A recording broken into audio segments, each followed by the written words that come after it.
പാശാങ്കുശൗ ദന്തജംബൂ പാശാങ്കുശൗ ദന്തജംബൂ ദധാനസ്ഫാടികപ്രഭ. മൂന്നാമത്തെ വരി. രക്താംശുകോ ഗണപതിർ രക്താംശുകോ ഗണപതിർ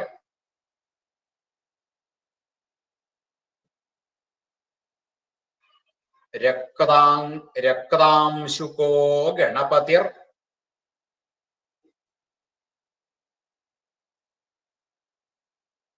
മുദേ. നാലാമത്തെ വരി. ഇപ്പൊ ഇത് എഴുതിയല്ലോ.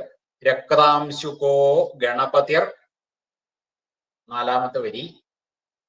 മുദേ മുദേ സ്യാദൃണ സ്യാദൃണമോചക സ്യാദൃണമോചക സ്യാദൃണമോചക.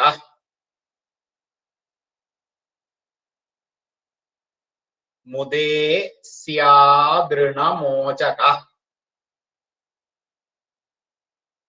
മുദേ സ്യാദൃണമോചക. രക്താംശുകോ ഗണപതിർ മുദേ സ്യാദൃണമോചക.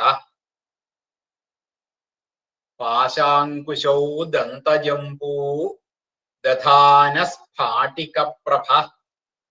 രക്താംശുകോ ഗണപതിർ മുദേ സ്യാദൃണമോചക. അപ്പൊ നമുക്ക് അതിന്റെ അർത്ഥം ഒന്ന് നോക്കാം. ദധാന ധരിച്ചയാളാണ്. എന്തൊക്കെയാണ് ധരിച്ചത് കൈകളില്? പാശാങ്കുശൗ. പാശം അങ്കുശം. പാശം എന്ന് പറഞ്ഞാല് കയറ്, അങ്കുശം എന്ന് പറഞ്ഞാല് തോട്ടി. അപ്പോ പാശവും അങ്കുശവും. പിന്നെ ദന്തജംബൂ. ദന്തവും ജംബൂ. ജംബൂ എന്ന് പറഞ്ഞാല് ജംബൂഫലം, ഫലം. ദന്തവും, ദന്തം എന്ന് പറഞ്ഞാൽ പല്ല്, കൊമ്പ്, പല്ല്, കൊമ്പ്. അതും ജംബൂ എന്ന് പറഞ്ഞ ഫലവും. അങ്ങനെ 4 കൈകളില്. ദധാന, 4 കൈകളിലായിട്ട് ദധാന ധരിച്ചയാളാണ്. സ്ഫാടികപ്രഭ. സ്ഫടികത്തിന്റെ നിറമാണ്. സ്ഫടികം, സ്ഫടികം പോലെയുള്ള നിറത്തോടു കൂടിയ ആള് പ്രഭ. സ്ഫടികത്തിന്റെ പ്രഭയോട് കൂടിയ ആള്. സ്ഫടികം വെളുത്തതാണല്ലോ. സ്ഫാടികപ്രഭ, സ്ഫാടികപ്രഭ. പിന്നെ രക്താംശുകോ. രക്ത അംശുക. രക്തം ചുവന്ന, ചുവന്ന അംശുകം വസ്ത്രം, ചുവന്ന വസ്ത്രം ധരിച്ചയാളാണ്. പിന്നെ അങ്ങനെയുള്ള ഗണപതി. ആ ഗണപതി എങ്ങനെ, ഏത് ഗണപതിയാണ്? ഋണമോചക ഗണപതി. ഋണമോചക ഗണപതി, ഋണമോചകനായിട്ടുള്ള ഗണപതി.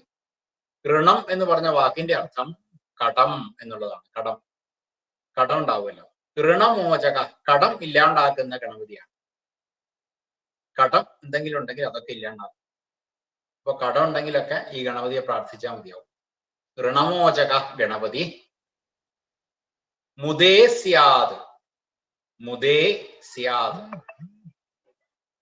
മുദേ സ്യാദ്. എല്ലാവരുടെയും മുദേ സ്യാദ്. മുദേ എന്ന് പറഞ്ഞാൽ സന്തോഷം, മോദം. മോദത്തിന് വേണ്ടിയിട്ട് ഭവിക്കട്ടെ, ഭവിക്കണം. അപ്പൊ നമുക്കൊക്കെ അങ്ങനെയാണല്ലോ. കടം ഇല്ലാണ്ടായാൽ നമുക്കൊരു സന്തോഷമാണ്. കടം ഉണ്ട് എന്ന് പറയുമ്പോൾ നമുക്കൊരു വിഷമാണ്.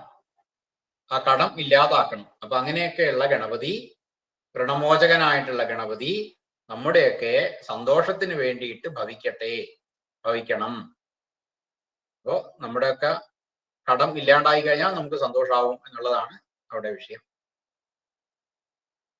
അപ്പോ ഋണമോചകനായിട്ടുള്ള ഗണപതി. പാശാങ്കുശൗ ദന്തജംബൂ ദധാനസ്ഫാടിക പ്രഭ.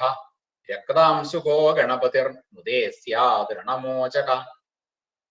അപ്പൊ ഇവിടെ ഇതിന്റെ മൂലമന്ത്രത്തിൽ പറയുന്നതും ഏകദേശം അതേപോലത്തെ തന്നെയാണ്. ഓം ഗണേശ, ഗണേശ എന്ന് വിളിച്ചു. ഋണം ഛിന്തി, ഋണത്തെ ഛിന്തി നശിപ്പിക്കൂ. വരേണ്യം ശ്രേഷ്ഠമായിട്ടുള്ള. കും നമ, ഫട്ട്, സ്വാഹ, ഇതൊക്കെ ഇല്ലാണ്ടാക്കാനുള്ള ഓരോരോ മന്ത്രങ്ങളാണല്ലോ. അപ്പോൾ ഏകദേശം അതേപോലെ തന്നെ ആയിട്ട് വരുന്നുണ്ട് എന്നർത്ഥം. അപ്പോൾ ഋണമോചന ഗണപതിയുടെ വിശേഷങ്ങളാണ് നമ്മൾ പറഞ്ഞത്.